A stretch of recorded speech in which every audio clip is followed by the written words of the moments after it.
एक औरत खुशी खुशी अपने मंगेतर के साथ शादी का रजिस्ट्रेशन कराने सिविल अफेयर्स ब्यूरो गई, लेकिन दरवाजा खोलते ही उसे ये देखकर झटका लगा कि उसका मंगेतर उसकी सबसे अच्छी दोस्त के साथ है। इससे भी ज्यादा बर्दाश्त न होने वाली बात यह थी कि उसकी सबसे अच्छी दोस्त उसके मंगेतर के बच्चे की मां बनने वाली थी और उसके मंगेतर का उससे शादी करने का कभी इरादा नहीं था। औरत का दिल टूट गया, लेकिन उनका सामना करने के बजाय वह अकेले सिविल अफेयर्स ब्यूरो गई ताकि उनकी तय शादी का रजिस्ट्रेशन कैंसिल करा सके। लेकिन स्टाफ ने उसे बताया कि कैंसिलेशन का मतलब है दोबारा रजिस्टर करने के लिए कम से कम 6 महीने इंतजार करना होगा। इससे औरत हैरान रह गई, क्योंकि इससे वह अपने परिवार की दौलत विरासत में नहीं पा सकेगी। जैसे ही वह हैरान थी, उसने सीईओ को देखा जो खड़ा हो गया था। उसके दिमाग में तुरंत एक नया आइडिया आया। मिस्टर मो, आपकी दुल्हन नहीं आई और मेरा दूल्हा भाग गया, क्यों ना हम सगाई कर लें? उस अनजान औरत की हिम्मत देखकर सीईओ उसे चिढ़ाने से खुद को रोक नहीं सका।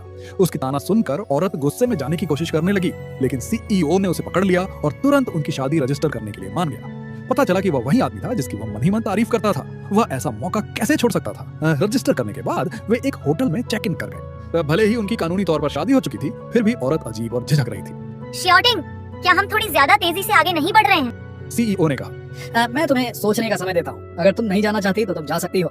ध्यान से सोचने के बाद औरत ने उस रात प्यार करने का फैसला किया। एक काबिल पत्नी। अगले दिन औरत शिन जिन्नू से मिलने गई। अचानक शिन जिन्नू ने अपने पत्ते खोल दिए। तुम्हारा पैसा, घर और आदमी सब मेरे हैं। आज रात के बाद मैं पूरी इंडस्ट्री में टॉप मॉडल रहूंगी। इसके लिए मुझे तुम्हें धन्यवाद देना है मेरे अच्छे दोस्त।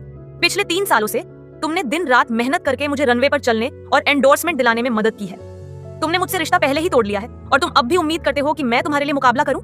उनके बीच अनबन के बावजूद शिन जिन्नू अब भी चाहती थी कि वह औरत उसके लिए रनवे पर चले और एक नया कॉन्ट्रैक्ट हासिल करे, नहीं तो उसकी कंपनी उसे ब्लैकलिस्ट कर देगी। शिन जिन्नू ने कभी सपने में भी नहीं सोचा था कि वह औरत ठीक यही करने वाली है। उसका मकसद वह फैशन शो में जिंग जिन की नकल करती थी। इस बार वह उसे सबके सामने एक्सपोज करना चाहती थी। कंपटीशन का दिन जल्दी आ गया। कई राउंड के कंपटीशन के बाद उस औरत को ऑर्गेनाइजर की मंजूरी मिल गई। जैसे ही वे उसे कॉन्ट्रैक्ट देने वाले थे, उसने अपना मास्क हटा दिया, जिससे पता चला कि वह हमेशा से जिंग जिन की स्टैंड इन रही है और उसके पैर पर बर्थमार्क है। यह देखकर कि वह पब्लिक में एक्सपोज होने वाली है, जिंग जिन और वह बदमाश दौड़ कर आए और कहा कि वह औरत झूठ बोल रही थी। ठीक है, मिस्टर कियाओ ने कहा, चुप रहो, मैं अभी तुम्हारी बातें नहीं सुनना चाहता। ये ड्रेस यूनिक है, लाखों की है, तुम इसे अभी उतारो। ये सुनकर कि कपड़े इतने महंगे हैं, उस बदमाश ने सच में उस औरत से पब्लिक में उन्हें उतरवा दिया।